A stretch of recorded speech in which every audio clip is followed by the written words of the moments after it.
So hi everyone, I'm Kyler from the Content Mix, and I'm excited to be here today with Rob McGlanaghy, Global Marketing Campaigns Program Manager of TIBCO's Analytics Portfolio, which is a global software company which specializes in big data and software integrations. TIBCO is headquartered in Silicon Valley, situated alongside Google, Apple, Facebook, Netflix, Tesla, HP, and many other famous companies we know and use every day. However, today Rob is joining us from Dublin. So welcome, Rob, and thank you so much for joining us today on the Content Mix. Hi, Kyler. Thanks a lot for having me. It's great to have you.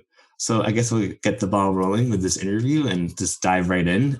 So I kind of want to start by asking you a bit more about your background and your experience, and essentially, how did you get into marketing? Where did it all begin? Perfect. Sounds good. So I started my marketing career at a small IT reseller here in Ireland. I worked there in multiple roles, primarily in sales and marketing. Soon realized that I was more aligned to marketing and was lucky enough to work with the head of marketing there. And over time, it gave me the appetite to work for some of the larger companies that we have based here in Dublin. Right.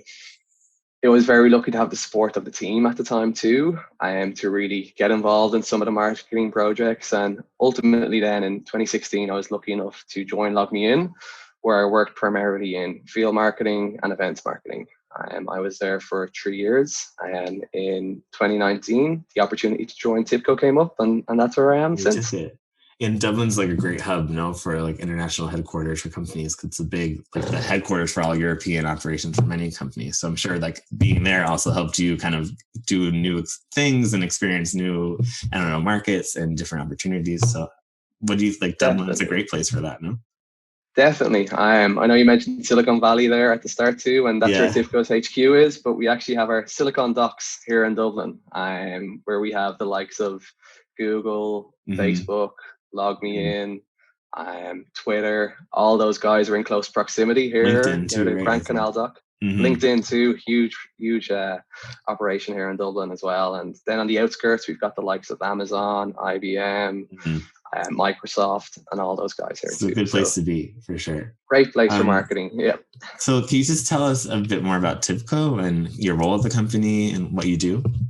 Of course, yeah. So to put it simply, TIBCO are a company who enable enterprises to connect data sources, unify their data, whether it's master data, reference data, or metadata, and then to confidently predict outcomes using our analytics and data science focused products.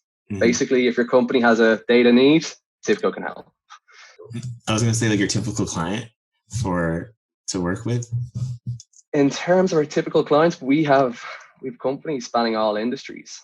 So we have a lot of retailers are out there too, in terms of connecting their data or wanting to know a little bit more about their customers online and their buying habits and things like that. But we really have companies of all shapes and sizes out there, and we do find that larger enterprises have more complex issues with big data and want to implement more machine learning and AI kind of style models in place, and we kind of tend to focus on the enterprise size customers too. That's great. And your role, I guess, like, what do you do within the world of TIBCO? So my role as the global campaigns manager for the Predict pillar is to create compelling content for our target audience with a focus on demand generation. So I work on the global campaigns team alongside the global campaigns architects for Predict. And I focus on products like TIBCO Data Science, TIBCO Streaming, and TIBCO Spotfire. We're very lucky to have really good partners in product marketing too. They're almost our partners in crime in creating that content to build it out and work with the right third parties to speak to our target personas. Right. So you're working in a lot of different markets, I'm assuming, no? If you're doing global campaigns, so all around the world. Of course. So we primarily focus, we call our 3 key areas, NAM, EMEA, and APJ. I know all kind of enterprise have various kind of ways of putting it, but that's how we refer to it. I primarily focus on North America at the moment in my role as a global campaigns manager, but naturally being based in EMEA, there is a large share of my time been spent on EMEA marketing too, and that's initially where I started at TIBCO as well. So how did you start? Like, what was your role initially? And so how did you end up getting there?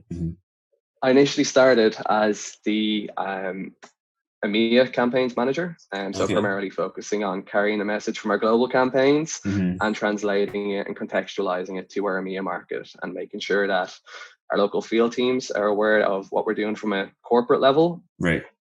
And then I was in the role for over a year, and then the opportunity came up to join the global team and to get involved in the creation of that global content. So I stepped up there, and yeah, happy I've done so since. That's great. And I guess a random kind of question, but as we're in a pandemic now and lockdown, all these great things, what's your daily life at work?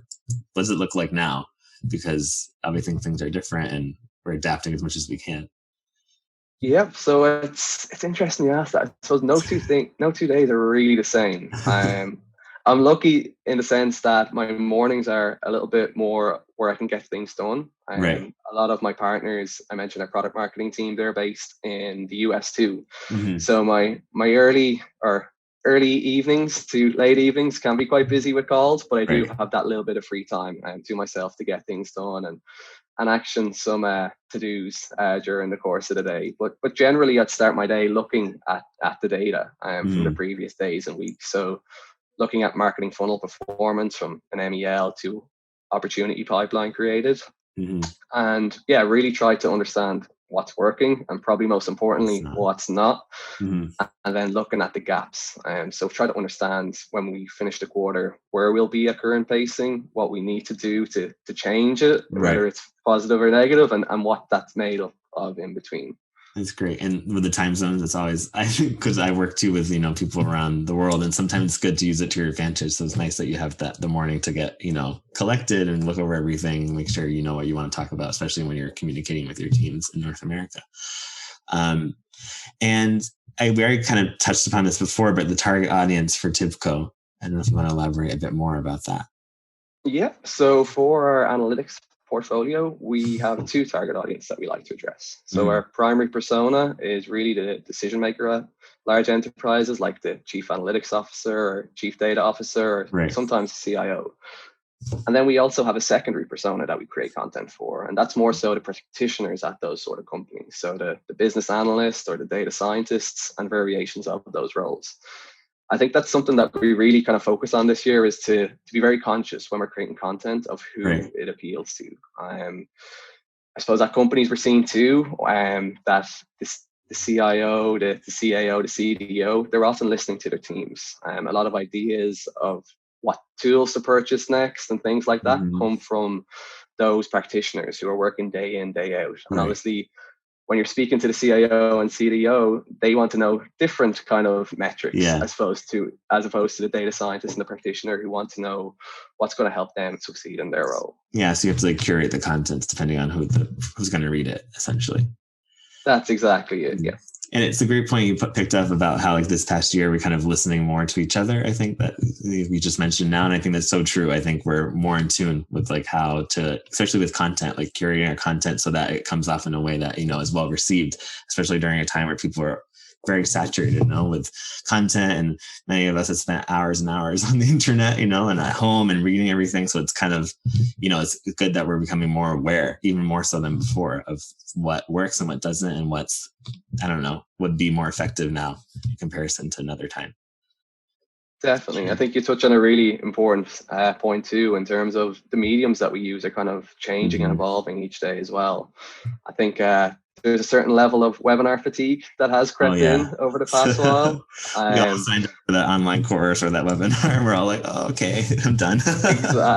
Exactly. So it has kind of shifted in terms of what we need to do and how we get our message out there. And I think when you look at it regionally too, there are trends of the social kind of aspect of content, the LinkedIn live sessions and things like that. They're becoming a lot more popular. So it's important to go where your target audience are and speak to them at the right time. Yeah, it's crazy how much technology has changed in the past year, how we use it. I mean, a lot of these tools existed beforehand, but now we completely use it for totally different reasons because we're so dependent on it now than before. I guess going back to your content, what you write and what you guys do, how do you make your content resonate with so many different audiences around the world?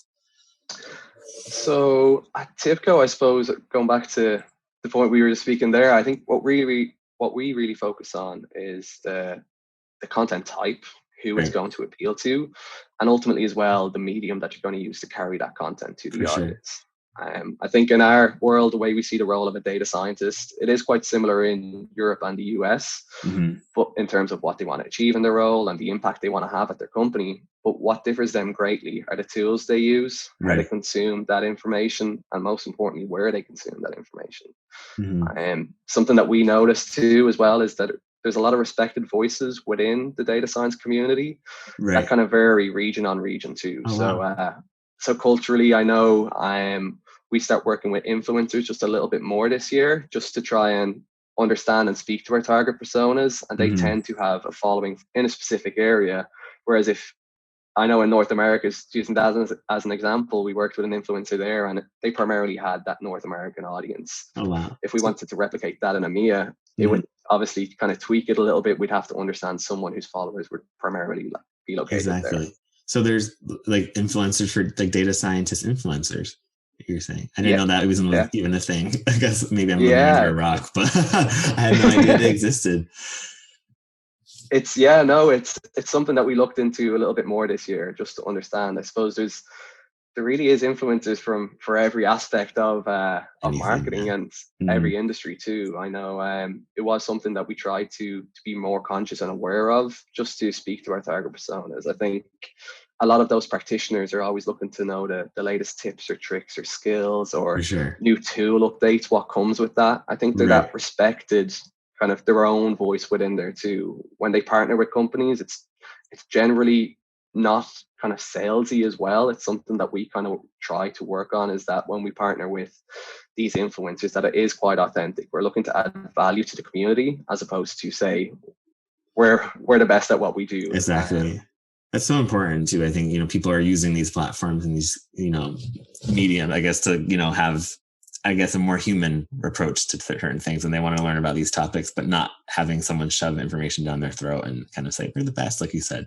But I guess another question that just came to my mind now is that how do you guys conduct research on so like you said, like the differences between influencers in EMEA and in North America, or do you have teams that are working there regionally that give you feedback, or how does that process work? So we're very lucky at TIBCO that a lot of our target personas we actually have in our company. So we have a huge team of data scientists here. We have our chief analytics officer as well at TIBCO. And our first port of call was really to engage them and to speak to them about who are the people they look at and what are the people, the communities that they're involved in. And I think that was a kind of a starting point for us too. And then as well, we really just searched through LinkedIn and kind of, just a general search with our field teams as well, and within EMEA, within North America. We primarily piloted this approach in North America, but it has performed quite well. So it's awesome. It's going to be something we'll do more of too. That's great. And it's like you did a case study with your own people. It's like you had firsthand experience. So you could ask all the questions that you had, and that's awesome. And you said, so speaking of like a piece of content or a campaign that worked really well, what's an example of a campaign that you guys did that worked very well? So actually, I think the program that I mentioned there was something that really worked for us. So we ran a LinkedIn live session with a respected influencer in the data science and data visualization community. So they had over 140,000 followers on LinkedIn. Wow. So quite a sizable community. And we engaged with them in order to run a LinkedIn live session. As I mentioned, we wanted to provide value to the community. So what we decided to do is to match the influencer up with a senior data scientist here at TIBCO in order for her to tell her career journey. So where she started, next steps, how she got to where she is today, and just to add some key nuggets of information and value to the community too. It performed really well for us. I think we had 150 or 60 attendees live and a lot more views on demand. But I think from a social media perspective, we are able to attribute new followers to the TIBCO account page and seeing spikes and trends on that. So it was mutually beneficial. They got to find out a little bit more from a data scientist in their role and how they got to where they are in their career. And we also got that new generation of data scientists interested in TIBCO, and they might ultimately be those who take trials in the future or use our products in the future too. That's so great. And it's like you're offering meaningful content to your audience. Like people can not just, like we said before, you're not just kind of advertising for yourself. You're providing them with tools to help them in their career. So they're going to be more receptive to that for sure than, your typical, plain advertising that we always see all the time. That's really great. And in terms of like what social media channels you guys use for, like, do you guys simply use LinkedIn or do you use other channels as well? Primarily, we do use LinkedIn. We also use Twitter as a medium. They're our two most successful. We have looked at running different mediums globally as well.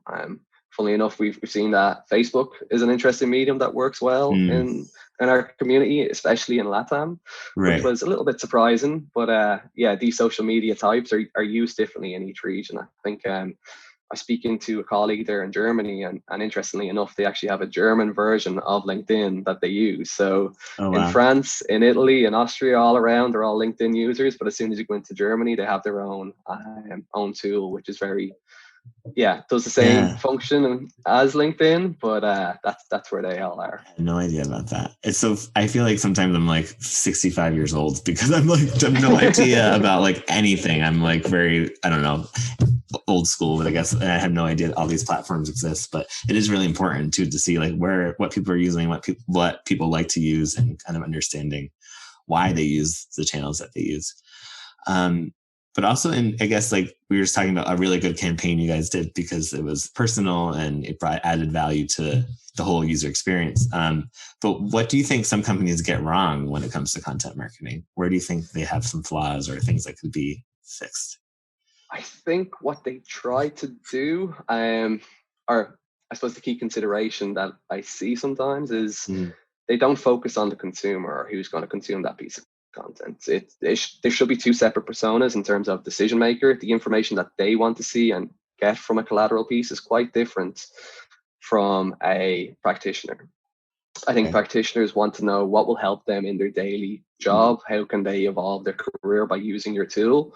Whereas a C-level or decision maker is interested in how much time will this save my employee for other projects, or how much money could this potentially save by, in terms of analytics, advanced analytics and predicting what's happening. I think the cost saving element is more applicable to a certain audience, and that practitioner wants to know what value will I get from using this tool daily. Sure. And it's so important to keep that in mind. And like, obviously for you, you have those two, target personas, and you're working towards that. But I also I guess things evolve over time too, like with the personas. So it's important to really keep up and see what's going on and kind of stay ahead of the curve, as we would say, with your personas, because things always change. But it's really interesting to keep that in mind. I think, a lot of companies miss out on that. Maybe they're too focused on one of them and not the other, or they're kind of missing a really important, audience that could really contribute to, even just raising awareness about their company, for sure. Definitely agree. And I think something that kind of stands out as well is we often very assumptuous that the C-level take these decisions and they're the decision makers. So that's who we should be speaking to. But businesses these days, when you speak to them, it very often is that companies or management level bring a tool to their C-level and say, hey, this would be really good if we can implement it. It will provide X, Y, Z benefits. So although the C-level are signing that off, it's actually crowdsourced, and the decision is made at the practitioner level or the management level, and it funnels up to the C-level. So it's an interesting mix. And I think when I personally think of it too, if there was something that I wanted to implement at TIBCO, or a change that I'd like to make, that I'd have a voice at the table and be able to recommend implementing a certain tool, the value it could bring, and then that would bubble up ultimately to the C-level to sign. But I was involved in that decision-making process. Yeah, I think that's part of a shift, of like companies, in the past 10 years. I feel like we're shifting more to, not just the typical hierarchy where, no one gets any voice, like has any say in anything. And I think now, like, we're kind of, especially with, startups coming up and, it's a lot more, I don't know, innovation in that sense. I think that we're paying more attention to what people have to say. And I think that's so important when it comes to marketing, to, show people, hey, like, this tool is great and this could help me. And then the word of mouth is the best advertising, so if someone's really keen about something, then they're going to tell someone else, and then they'll want to implement this tool. So I think it's so important to tap into that as well, which it seems like you guys are doing at TIBCO. Definitely. If you want to, I don't know if you want to add anything to that, but Yeah, definitely. I was going to mention, I suppose, if as you said, gone are the days of a tool been landed on your desk. I think as well, if you think about it, if you're told that you have to use this brand new tool that's Mm, shiny and you've never seen it before, probably will have a little bit of a preconception of how it works, or you might have a preference for something else. hmm So I think in terms of getting that tool adapted and up to speed and fit for use, I suppose, in companies too, it makes a Yeah, lot of sense to listen to the end users, listen to your practitioners who will use exactly. it. And they're the ones that Because are using it ultimately, every day. exactly, and They then it give you will the be a best feedback. success if they're bought in. For sure. And we're just, I think in general, listening more to what people have to say. I think, and especially now with social media and everyone has a voice, everyone has an opinion. So Exactly. it's so important that we, listen to what they have to say and make the changes to better the experience that the user has. Um, but also, I guess in general, now we're talking a lot about trends going on in 2021. What are some skills do you think are really important for marketers to know today? I think there's two key skills that are hugely important. I think the interpersonal skills is Right. very important. I suppose it's not only a marketer's job to project the voice of a company externally, but also internally. hmm You've got to enable your teams on what the latest programs are going on. When I think of in our organization, the BDR teams who hmm are touching those leads first. If Right. if we're building a campaign and we want it to be successful, they need to know what the campaign is about, who we're targeting, why we're running that. hmm And I think that the interpersonal skills of enabling teams, I think that's really important. hmm And then the second skill that I'd mention is around analytics. I think it's Okay. important to be data driven to understand what is working and most importantly, what's not. And Exactly. when you look at CVs or look at, I suppose, job descriptions online, there's not a Mhm. job description that doesn't have a data driven kind of quote or For I sure. suppose, required piece there. It's so important. I think those two things, especially motivating your team and kind of getting everyone behind what you're working on and feeling passionate about it, that's going to make a big difference. I think they're going to put more, effort and more.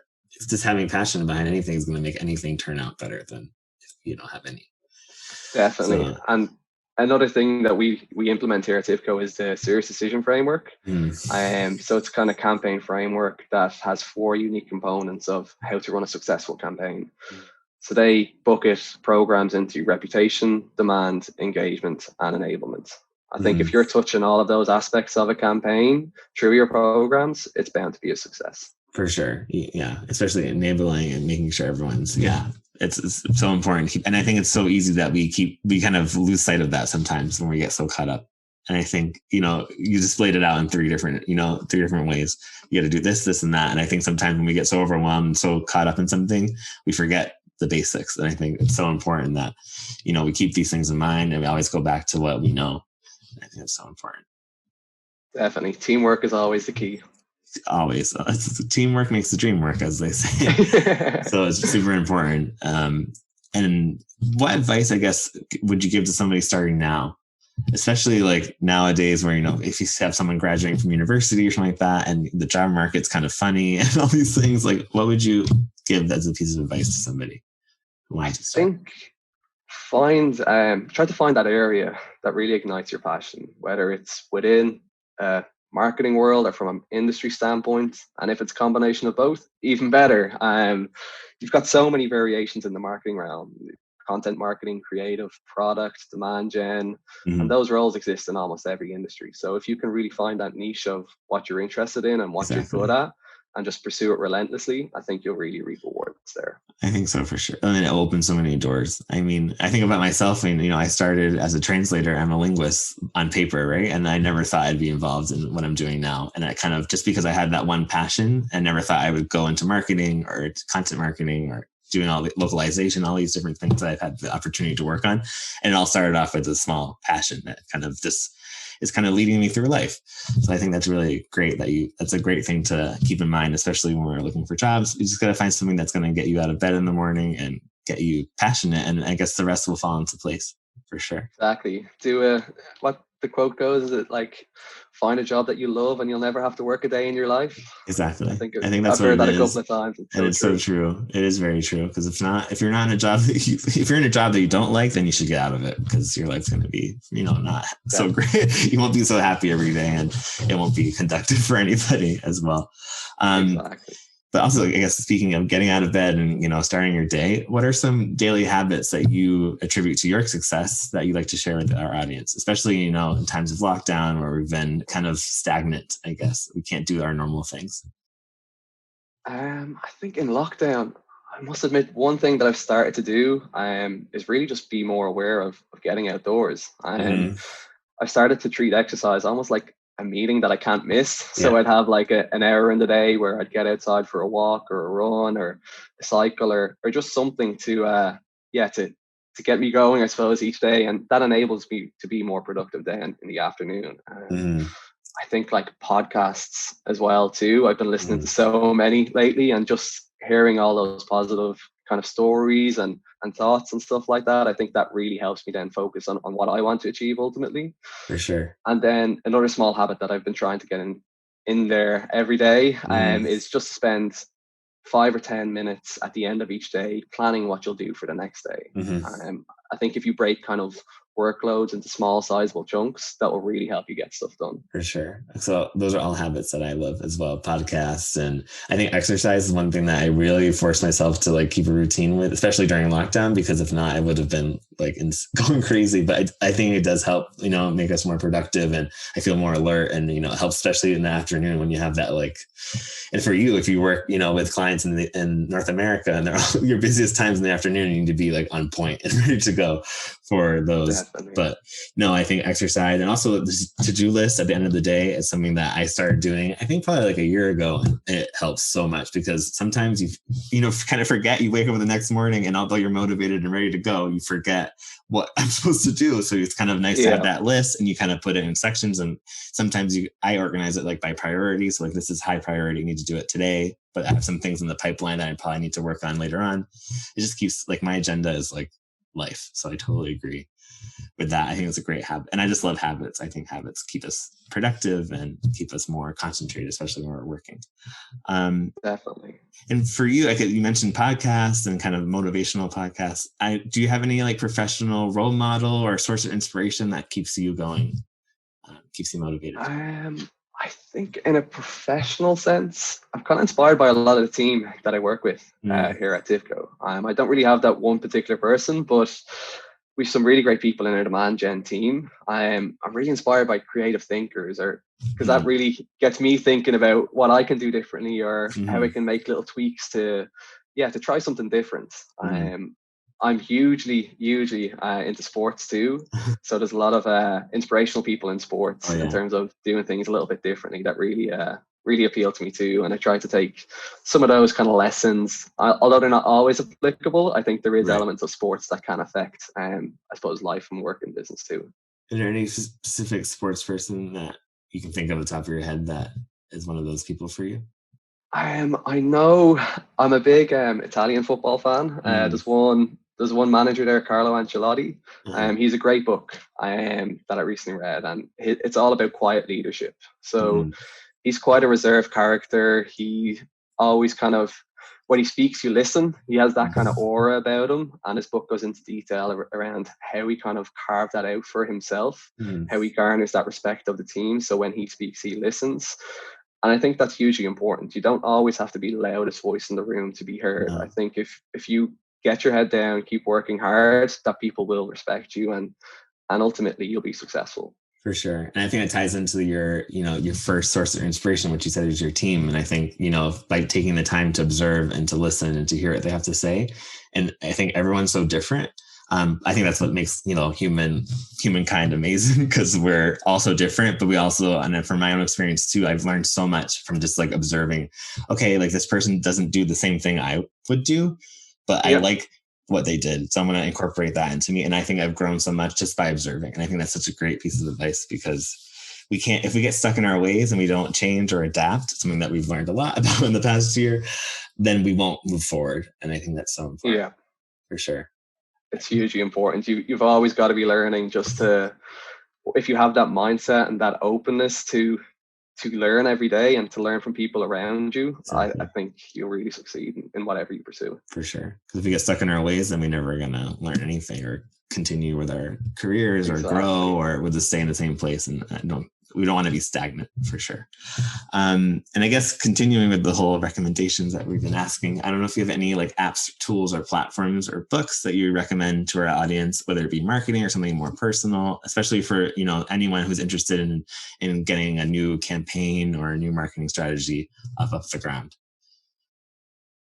I think in terms of events and publications, Serious Decisions are a great independent organization who run marketing conferences for marketers. So I was really lucky to attend the edition in 2019 in person in London.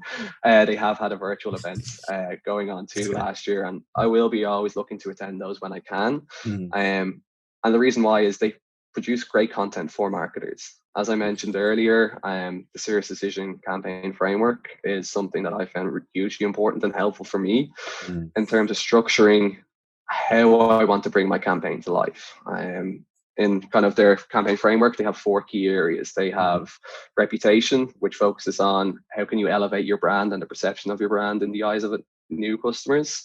Demand, how can you generate that demand from those prospects and create content that drives them to ultimately try the product. Right.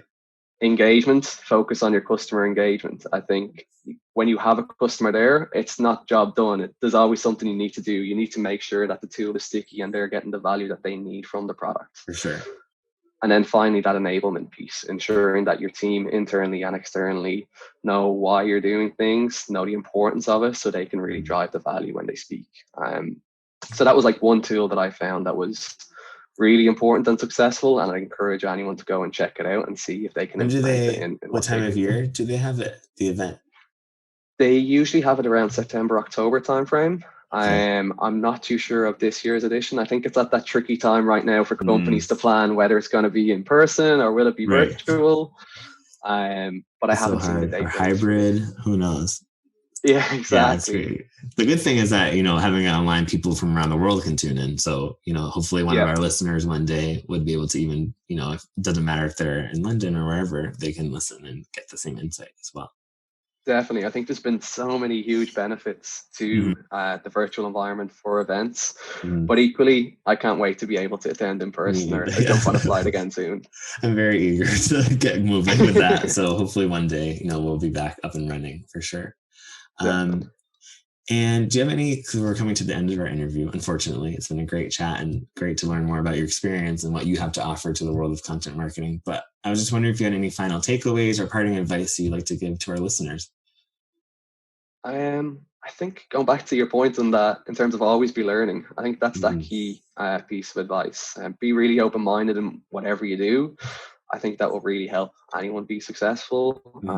I think most importantly is don't be afraid to try things. Sure. It's great when things work, but there's always learnings to be had when things don't work. And it's important to understand when they don't work, why they didn't work and what you could potentially do different to tweak that. I think there's some kind of important, very high level insights that a lot of people take away from this. For sure. And I definitely think, you know, making a mistake is totally okay. I think that's something I've learned in life. It's just, you make a mistake, you learn from it, and then you can move forward and you know, okay, I won't do that again. So it's so important, like you said, take risks, put yourself out there, try something new, because you never know what the benefits will be after you try it.